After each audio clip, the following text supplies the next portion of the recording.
Riu Montego Bay in Jamaica, I just can't. I literally just can't. I tried 3 separate times on 3 separate occasions. I cannot get a full resort experience. And that's probably because Riu Montego Bay is not a complete resort. Everything is there, technically. The beach, the restaurants, the pools, but not really, especially considering its size, 800 rooms, the largest in Montego Bay, and #1 overall most popular in Jamaica. It's adults only, the location is phenomenal, and on Friday night, it is the spot to be in Montego Bay. But again, after 3 separate tries, I cannot get a true resort experience. Now, just because I can't doesn't mean you can't. I'm not saying that it's good or bad, it's just a little hollow. If you've booked this place, or if you're booking this place, I'm going to give you a checklist on how just not to survive this hotel for a week, but how to leave with positive thoughts. And trust me, after 3 different trips costing me thousands, these hacks are invaluable.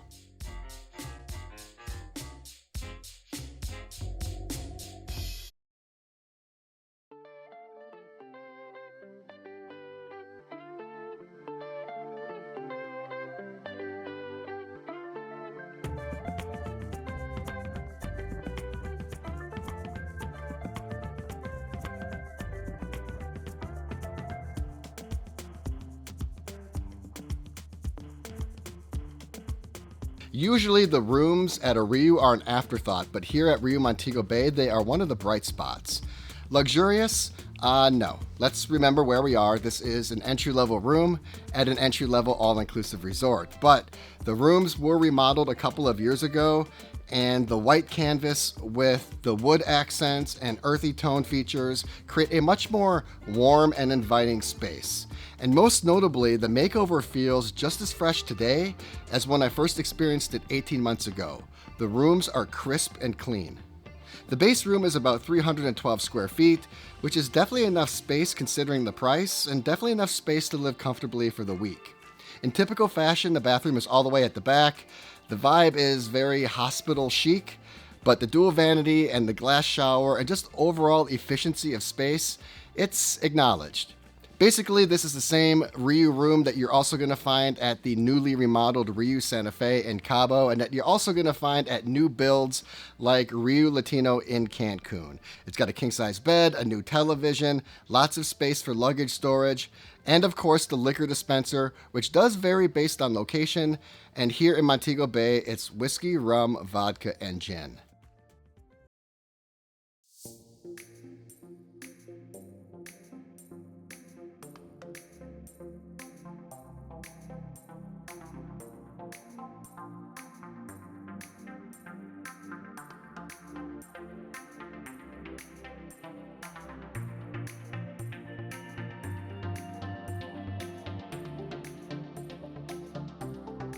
First things first, Rose Hall, the buffet at Riu Montego Bay, has drastically improved their quality since the last time I visited. It's made almost impossible progress in 18 short months. I've said it almost in every recent Riu video, and I'll say it again. Riu continues to make quality enhancements in their food, and their buffets specifically are quickly becoming one of the best spots to dine at night. Now, with that being said, the food quality is tolerable, and the experience compared to the buffet next door at Riu Palace, Jamaica, they're not even in the same solar system. I'll touch more on the dining later, but it's definitely lacking severely for a resort of this size and popularity. Because of that, Rose Hall is the most popular place to eat at night, and at open, it is a stampede of chaos. They try to manage the traffic intelligently. They do put the most popular items front and center, and thankfully the venue is gigantic, but even with that, at peak times, constantly bumping into people and having to find overflow seating outside, these are very common occurrences.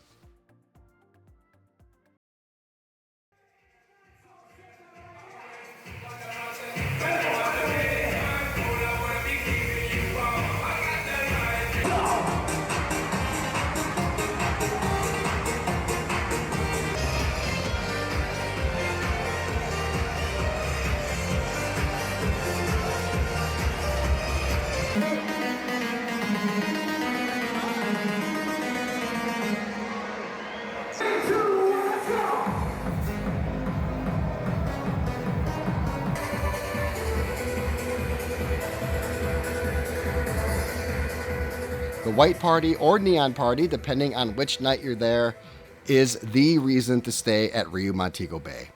Unlike other Riu party zones like in Cabo, Cancun, or Punta Cana, which have 4 Riu parties per week, the Riu party zone in Montego Bay only has 1. And for that reason, it's usually pretty epic. Not just because there's one, so the crowd is condensed, but also because the adults-only properties at Riu Reggae and Riu Palace, Jamaica swarm in on the action and create an energetic and electric environment.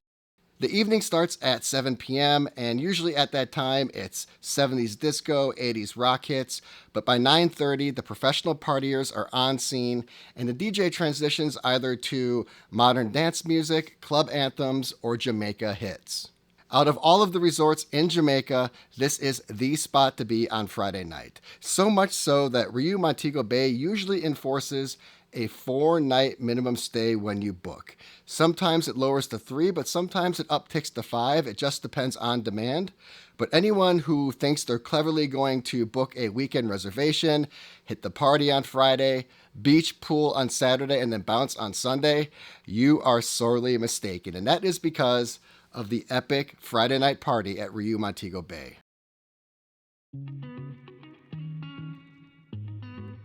So at this point, you're probably questioning my sanity. Rooms, livable, food edible, and access to one of the best parties in Jamaica for free. Why is Riu Montego Bay bad again? Well, I never said it was bad. I said it was incomplete, and flagrantly so for a resort of this size and stature. Maybe you are questioning my motives or agenda, and that was something I was going to say for the end of the video, but I'm going to address it now. This is my 3rd stay here in the last 18 months. The first stay was 5 nights, the second one was 4 nights, and this one was 4 as well. Because the first 2 stays didn't produce any content, I suffered substantial revenue losses on my channel, several $1,000s, no problem, my decision, my channel. But if I wanted to make that money back and then some, I could have easily come back for a 3rd time, clipped all the spectacular highlights, edited the video to make it look amazing, changed the title to something like Why Riu Montego Bay is Crazy Awesome, and the views would be 10x what this video will get. By giving my honest assessment, I am prioritizing integrity over income. Things will start to make a lot more sense right now. So this is the beach at Riu Montego Bay, and it's quaint, but quaint isn't the term you want to use to describe your exotic Caribbean vacation. For Montego Bay, it's actually an above average beach. For this area, it's really nice, but for half of the price, you can go to any Riu in Punta Cana and get a beach like this. That's a big, big difference. But let's remove aesthetics because sometimes that's luck of the draw. And once I do that, that's where I start to get really angry with Riu Montego Bay. This is the most popular resort in Jamaica and the largest in Montego Bay with 850 rooms. That is more than Hyatt Ziva and Hyatt Zilara combined. Ocean Eden Bay, for example, has half the rooms. Their beach is significantly smaller, duller, and awkward. But they have quadrupled the effort on their beach. At least there's an attempt to make some seating and to maximize space and to improve the overall experience with some ambiance. And for the record, Ocean Eden Bay is about the same price as Riu Montego Bay. The beach at Riu Montego Bay is what a version of tropical fallout would look like. It's quaint, it's tranquil, but it's been wasted and thus it's deserted. Sparse seating and no effort is why nobody is there.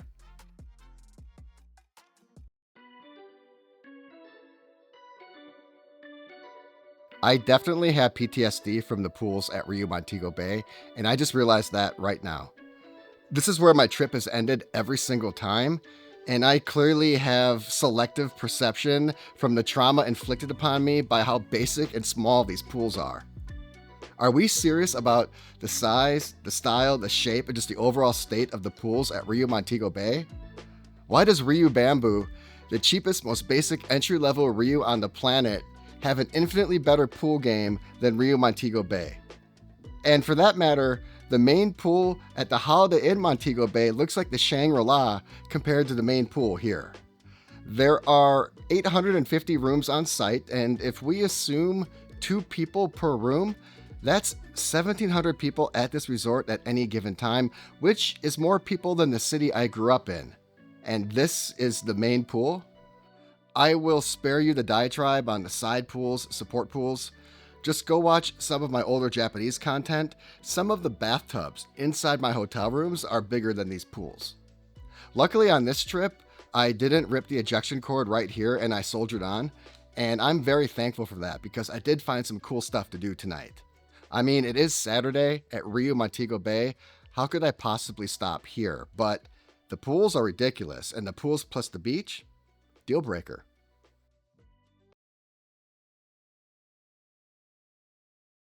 Up to the front.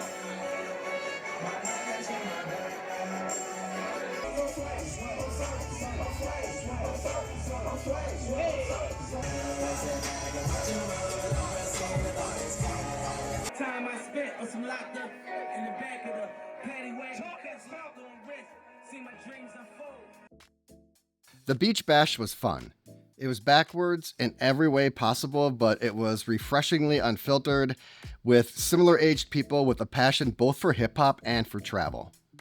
Why was it backwards in every way imaginable? Well, first of all, real hip hop or rap at an all-inclusive is rare. Anything from that genre is usually heavily sanitized. Think like Sir Mix-a-Lot, LL Cool J, or Pitbull. This was not that. Number two, the beach bash was not at the beach. It was at the pool. Why? Because there's nothing at the beach. This proves my point. There's probably not even any electricity there. Number three, the timing was extremely interesting, if not suspect. For those of you that have been to something like this, guess what time this started? Remember, adults only, all-inclusive, Jamaica on a weekend. This is a Riu. It started at 8 p.m. Very suspect timing because what else do we normally do every night around 8 p.m.? Hold that thought because this will turn into a subplot for the rest of the video. But it doesn't stop there. Guess what time this event ended? Again, this was once a week, and if you've been to a party like this, usually there's a certain window. This ended 1 hour later at 9 p.m. So actual hip-hop at a beach bash that was really at the pool, and the timing started and finished at the same time as Dateline and BC. Yeah, interesting.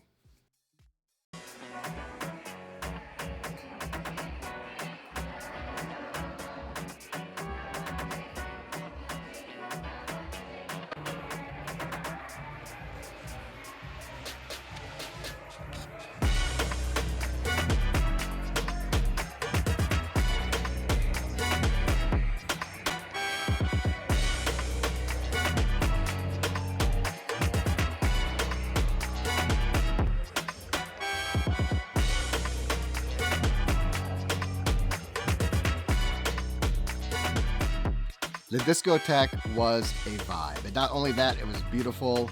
From an experience perspective, given my time there, more on that in a second, it's probably one of the best Riu discotheques I've ever been to. And unlike the White Party and the Beach Bash, this is available every single night. Some of my most epic Riu moments have been created at many of these around the world, just meeting like-minded, vibrant Riu enthusiasts, dancing, drinking, socializing, but more than anything, just living life, footloose and fancy-free into the wee hours of the morning. If I had a wish list, I would think Saturday night, Riu Montego Bay, adults only, maybe it would stay open a little later than 2 a.m., but 11 to 2 is standard, no complaints. At least there's the sports bar. I'll just head over there. Nope, that closed at 11 p.m. For you Riu pros, if there's ever a sports bar at any Riu, what time does it usually close? The answer is never. If it does close, what time is that usually? That's probably a question for Google's DeepMind quantum computer because I'm not even sure that there's an answer for that. It's probably a hypothetical. If I do rack my mental Rolodex, I think I might have been to a Riu or two where the sports bar does close. If it does, earliest 1 a.m. and latest probably 3 a.m. I'm no conspiracy theorist, as you know, but it almost feels like Riu is intentionally limiting and prematurely ending core aspects of the Riu experience.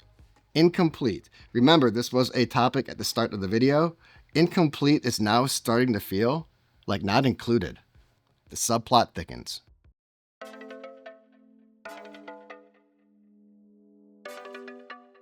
This experience was really therapeutic for me. I have forgiven myself for wasting thousands of dollars and attempting this property multiple times. I was kind of hard on myself. I thought maybe it was me, my work ethic, my energy, attitude. This property is just simply incomplete. And now that I have really relived my third experience through the process of making this video, I see the property extremely lucidly.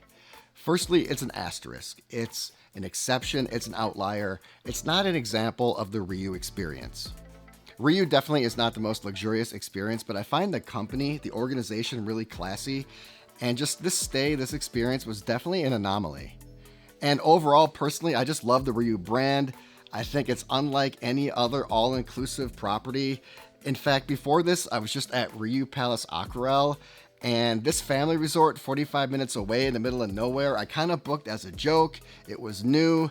I mean, a family resort in Jamaica, I had the time of my life. I loved it. I never saw it coming.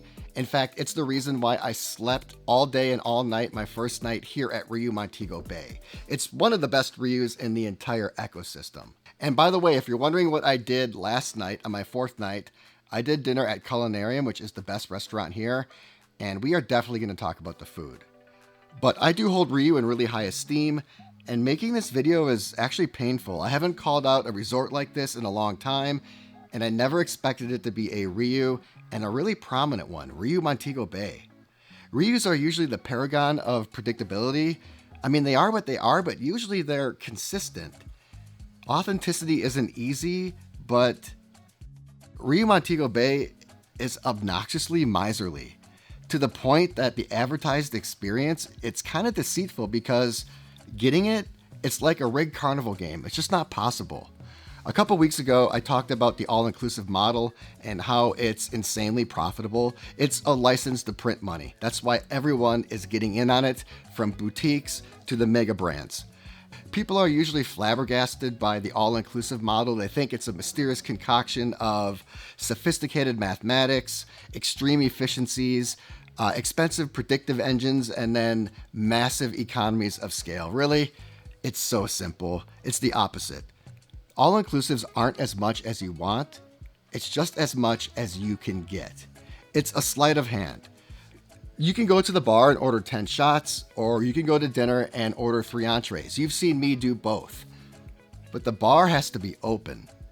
The restaurant has to be open. You have to be able to get a reservation or flag down a waiter. All-inclusives don't limit the amounts, they limit access. This is critical. It's not as much as you want always, it's what you can get when it's available. Usually all-inclusives are much more sly about hiding this, but Riu Montego Bay is flagrant about it. And it's a textbook example on how the all-inclusive model actually works. For example, dinner last night at Culinarium, it was decent for Riu for the price.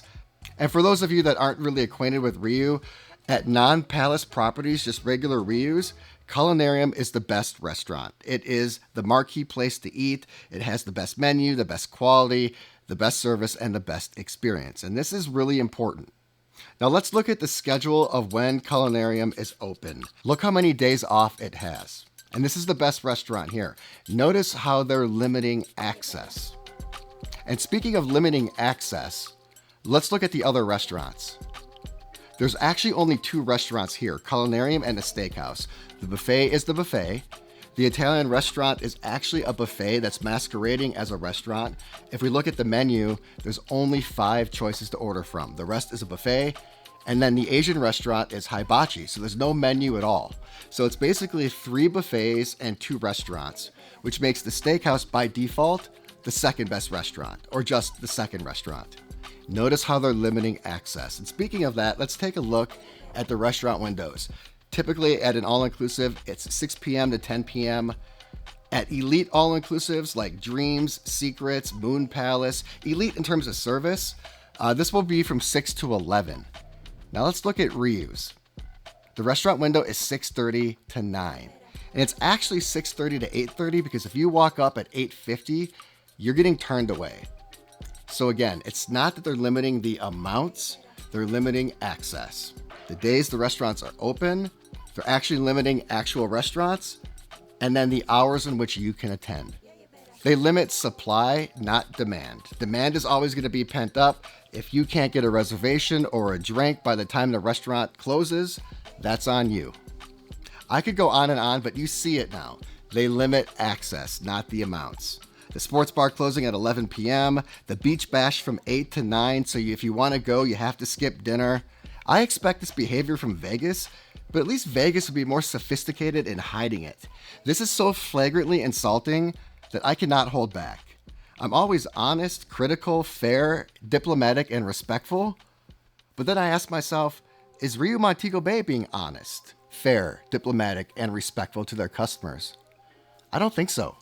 So if you're hell-bent on staying here, to survive a week, here's what you have to do. First of all, accept this property for what it is. Go to the website, verify all of this for yourself. I've posted screenshots in my video. It is what it is. At best, it's incomplete. Number 2, pay the extra $100 per night per person and upgrade to Riu Palace, Jamaica. The experience over there will seem like an excellence property compared to Riu Montego Bay. And when you stay there, you get access to all 3 properties. And if money is tight, pay the extra $50 per night per person and upgrade to Riu Reggae. It's a complete experience and it's a vibe. And you do get access to Riu Montego Bay in case you do have a little bit of buyer's remorse. Number 3, don't overpay. This property isn't worth anything more than $200 per person, $400 as a couple. I don't care what time of year. And go in expecting this experience and use this property as a base camp, not as a homestead. Go explore Jamaica, go on excursions, day life, nightlife. This is a place to flop and maybe get a bite or some partial sun. This is not a week-long experience.